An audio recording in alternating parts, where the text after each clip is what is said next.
Obrigada, Carlos. O Sindicato das Escolas Particulares de Cascavel está na tentativa de negociar um planejamento para o retorno das atividades na sala de aula, de acordo com as normas. Enquanto isso, a denúncia de que tem gente atendendo crianças de maneira informal, que segundo a Secretaria de Educação, é ilegal.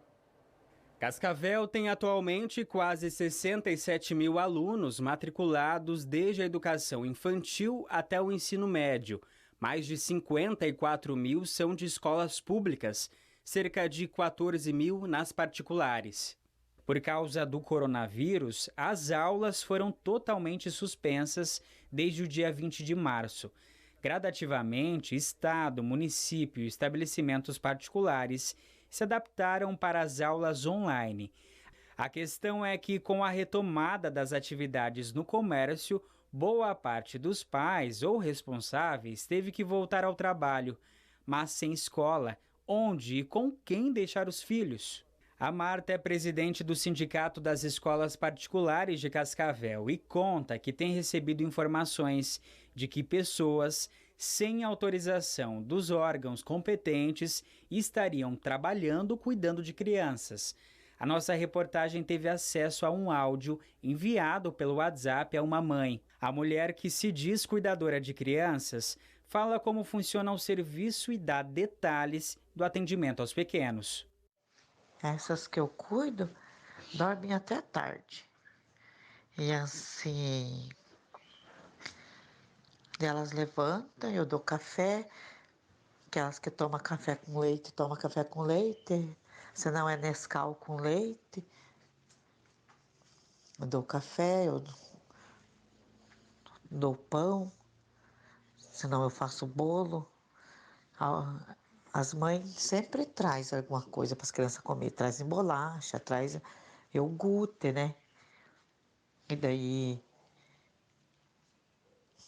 eu troco o que tem que trocar, o que não tem que trocar. Daí eu já tomo um cafezinho, eu já venho, já sento na sala com eles, dou uma cuidada deles, assim, né? Tudo para eles ficar meio... Desligo a TV, eles vão para frente da TV. Quem toma TT, chega a hora, eu já dou o TT. Chega a hora do almoço, daí eu dou almoço para eles, bem sossegado. E a casa aqui é grande, tem espaço para eles brincar. Até então, as crianças têm a brinca de casinha, Nesta conversa de WhatsApp, uma mãe explica para a suposta cuidadora que a criança tem 2 anos e que não tem com quem deixar na parte da tarde, de segunda a sexta. A cuidadora escreve que cobra R$400 por mês. Também recebemos um vídeo onde aparecem crianças com mochilas nas costas, saindo de um local que seria um espaço de recreação.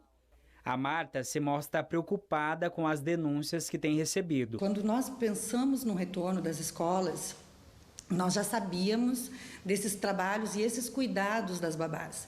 Há muitos anúncios no Facebook, muitas denúncias de que pessoas nas suas casas, né, criaram uma nova profissão de cuidar dessas crianças. Então, estão aglomerando mais de 10 crianças numa casa e na total informalidade. Qual é o cuidado de higiene disso?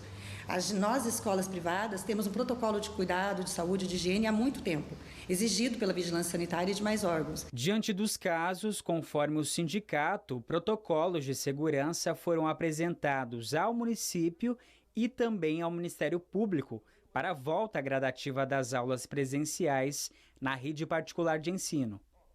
Estamos tentando contato, uma reunião com o nosso prefeito. Não temos uma data, o que mais nos aflige. Nós não temos uma data prevista, assim como o município também não tem. Ele apresentou, a nossa secretária apresentou 4 datas possíveis e a gente não tem nada para se planejar. Então, as escolas ficam aí com o protocolo pronto, né, com medidas já tomadas para isso, e sem saber e sem um atendimento do prefeito, né, prontamente para a gente, de fazer esse planejamento mais correto, com datas previstas certas. Procuramos a secretária de Educação de Cascavel, que foi enfática em dizer que a prática de pessoas cuidarem de grupos de crianças em casa e neste momento de pandemia é ilegal. Não é recomendado fazer isso. Inclusive, isso é uma prática ilegal e que, se for denunciado tanto para o Conselho Municipal de Educação de Cascavel quanto para o Ministério Público, essas pessoas vão acabar respondendo. Existe uma responsabilização muito grande para quem faz esse tipo de ação. Isso já foi proibido há muitos anos no nosso país. E toda a forma de você cuidar e educar crianças em casa quando você está trabalhando com aglomerado é uma escola. Tem que seguir todos os parâmetros de higiene e de organização documental de uma escola. Ou seja, uma situação assim deve ser denunciada. Exatamente, deve ser denunciada, deve ser verificada, porque neste momento a própria Associação Nacional de Pediatria recomenda o perigo, o risco que tem de estar, né, com as crianças reunidas, principalmente agora nesse momento que a última recomendação que nós tivemos da OMS incluiu também na população de risco crianças de 0 a 5 anos. Então o cuidado, principalmente agora que é inverno, é muito grande. Pois é. E para a gente entender melhor essa fala da secretária de Educação de Cascavel, que destacou a questão da denúncia nesses casos, nós vamos começar ao vivo com o Rogério Antunes. Rogério Antunes está com a presidente do Conselho de Educação de Cascavel. Rogério, como é que ela explica esse tipo de caso aí? Olha, Luiz, já posso adiantar aí para vocês que tudo começa pela denúncia. Então, se alguém ver um tipo de situação assim, tem que usar os meios para denunciar, para que haja também a fiscalização das autoridades. A gente convidou aqui ao vivo a Marília Montiel, ela é presidente do Conselho de Educação de Cascavel. E aí, Marília, quais são os meios, como a pessoa pode denunciar caso encontre um profissional trabalhando com grupos de crianças ou até mesmo, como a gente mostrou na reportagem, escolas funcionando como a recomendação é ao contrário, para se manterem fechadas, né? Boa tarde. Boa tarde. Então, como você falou, de fato, nós precisamos de denúncias, né? E o Conselho Municipal de Educação, ele recebe essas denúncias em vários períodos de férias e outros períodos, não só este, né? Que nós estamos num período de exceção, né? Num período de emergência, mas qualquer cidadão tem essa responsabilidade de denunciar. Como ele faz? Ele pode ligar no Disque 100, ele pode ligar no Conselho Tutelar, ele pode ligar no próprio Conselho Municipal de Educação, ele pode ligar na Secretaria Municipal de Educação. Por quê? Porque todas as instituições de ensino, todos aqueles que querem prestar um serviço, trazendo os conteúdos e instituir uma escola, eles precisam de autorização para este funcionamento. Tá? São autorizações com períodos que não são fixos, elas vão ser revistas de tempo em tempo. Essa autorização ela se dá mediante, sim, a toda a juntada de documentos dentro da Secretaria Municipal de Educação, no âmbito, por exemplo, dos centros de educação infantil particulares, né?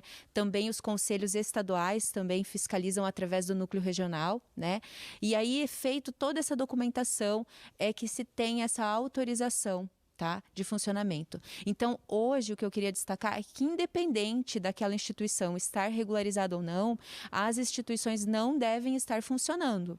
E quando elas são clandestinas, elas vão acabar incorrendo aí em várias infrações. Primeiro, que não pode ter aglomeração. Nós temos algumas leis que estão disponibilizando, né, quais são as orientações sanitárias no nosso município. Então, todos nós não devemos ter aglomeração e criança muito mais. Como funciona esse trabalho, então, de fiscalização? Até chegou a informação para a gente que o Conselho Sul informou que já houve uma denúncia, o local já foi inspecionado e intimado para parar com as atividades. Vocês receberam mais denúncias ainda? Como funciona essa apuração? Nesse caso, é o papel dos conselhos tutelares, né? Isso, o Conselho Sul, acredito que seja o Conselho Tutelar Sul, que já recebeu essa denúncia, já esteve em loco, né, como os conselheiros tutelares já checaram e já fizeram os encaminhamentos. Mas essa fiscalização, ela pode envolver até mesmo o Ministério Público. Então, é constante o nosso diálogo com o Ministério Público, tanto ele requerendo saber se aquela instituição tem autorização e funcionamento no Conselho Municipal de Educação, ou como nós também informamos de alguma coisa que tenha chegado até nós. E também perpassa, né, pelas questões que abrangem daí o Conselho Municipal dos Direitos da Criança e do Adolescente. Então, se é para fins educacionais, precisa ter autorização e funcionamento expedida, autorizado pelo Conselho Municipal de Educação. Interessante destacar aqui que você lembrou antes que as escolas têm que seguir uma regulamentação específica para estarem funcionando. Neste caso, tem que seguir o decreto, não pode funcionar. Mas qual é a orientação para os profissionais que estão atuando aí, cuidando de grupos de crianças? Isso pode, não pode? O que a lei diz a respeito disso, Marília? Não pode. Nesse momento, não é momento de ter atendimento educacional presencial para nenhuma criança. Nem nas escolas públicas, nem nas privadas, nem nas que estão devidamente autorizadas, nem nas clandestinas. Tá? Então não pode, compete ali aos pais a organizar como que eles vão cuidar dos seus filhos. O que nós recomendamos é que cada pai busque junto à sua empresa ali se ele tem essa possibilidade de fazer o teletrabalho e que fique em casa com os seus filhos, tá? As atividades que o município, por exemplo, está fazendo a partir de hoje, elas são apenas para os pais irem até a instituição escolar, retirar e levar para casa. Então essas crianças elas devem estar em casa, né? Elas não devem estar em outro espaço sendo cuidadas, aglomeradas com outras crianças. Elas estão correndo até o risco de contrair a doença que nós estamos todos tentando evitar nesse momento. Tá ok. Marília, eu agradeço a sua participação. Acredito que esses esclarecimentos ajudaram muita gente a entender mais sobre essa questão de responsabilidade do pai, da mãe, procurar um serviço adequado. Nessa hora tem que ter essa cautela, buscar esse trabalho remoto também, isso via a empresa, como você disse. Muito obrigado mais uma vez e fique então essa recomendação aos pais. Esse momento de pandemia também é preciso repensar, né, a procura desse tipo de serviço e até que ponto isso também é necessário e a responsabilidade de todos também, né? Volto com vocês no estúdio. Obrigada, Rogério, pela sua participação. E lembrando, pessoal de casa, que qualquer denúncia basta entrar em contato com o Conselho Tutelar.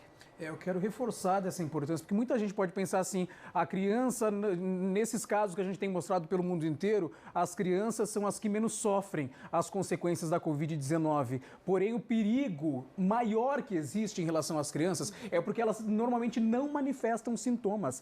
Se a gente pegar os 250 casos confirmados em Cascavel, tirar os óbitos, as pessoas que já se recuperaram, a gente ainda sobra 67 pessoas doentes nesse momento. Se a gente libera as crianças, é mais uma porta que a gente abre para crianças que não manifestam sintoma ficarem doentes e espalharem a doença pela cidade. Por isso, criança fica em casa.